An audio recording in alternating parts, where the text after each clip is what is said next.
पंढरपूरच्या वारीसाठी संत गजानन महाराज यांची पालखी पंढरपूर इथे आषाढी वारीत सहभागी झाल्यानंतर 2 महिन्यांच्या प्रवासानंतर आज शेगावात दाखल झाली।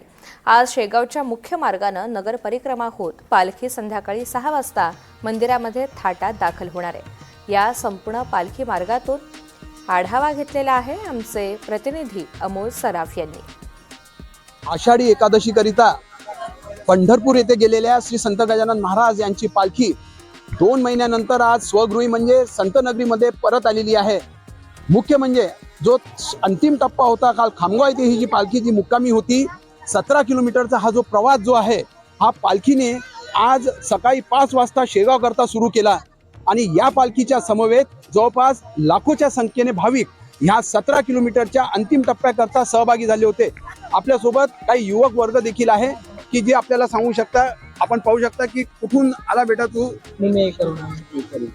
ही पालखी आज पायी निघाली खामगाववरून शेगावला आली, कसं वाटलं तुला? छान वाटलं, खूप छान वाटलं कोणी बघून सर्व।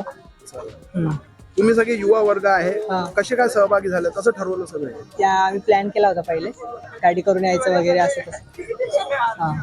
साधारणतः किती वेळ लागला तुम्हाला? आम्हाला साधारणतः 2-3 तास लागले, 2 तास। माऊली आम्हाला सांगा हे कसा उत्साह हा सगळा दिसून येतो? उत्साह म्हणजे एक नंबर उत्साह आहे याच्यासारखा, म्हणजे पंढरी आहे म्हणजे याच्यात विशेष नाही काही। आपली बुलढाणा जिल्ह्याची पंढरीच आहे शेगाव माऊली म्हणजे।